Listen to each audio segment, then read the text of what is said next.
Hi everybody, I'm Kathryn Roberts. I'm a super senior in the BFA program for painting.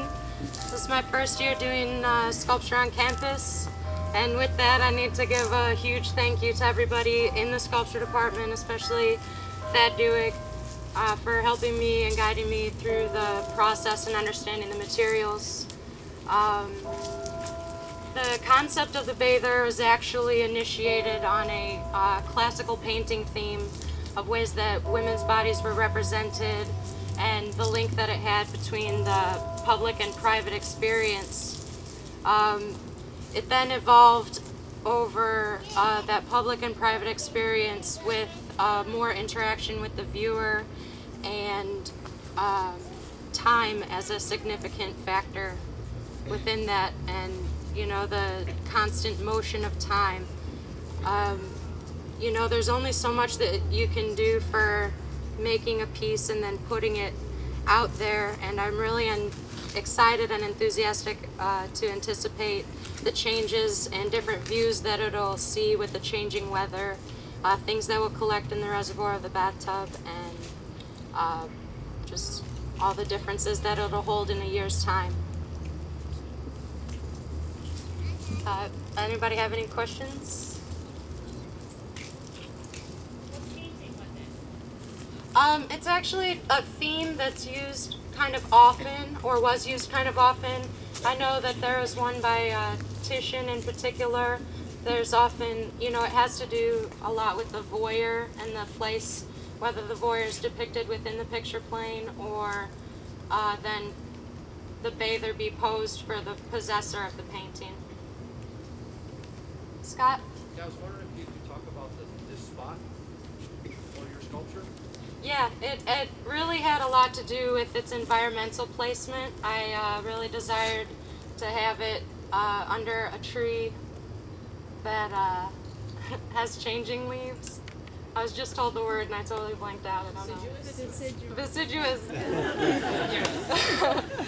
And you know, and also where there's people that have a regular route, so that the viewer has the chance of developing a type of relationship with it where they get to experience the multiple changes that it would see through the year. Jane or Aaron? Did you also celebrate above that? I think they're celebrating for me.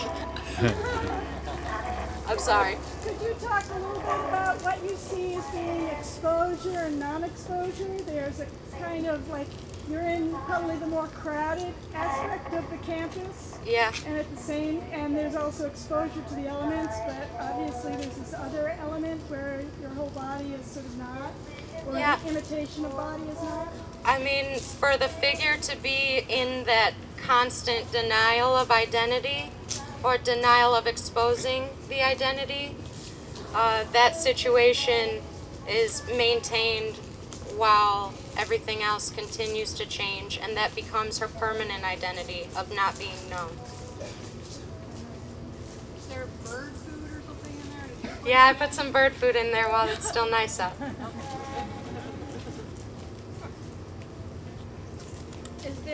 Is there an aspect of self-portraiture or a sense of that tension between exposure and containment that's going on? Yes, it's very much consistent with paintings that I produced last year that were resistant to giving a full exposure of a self-portrait.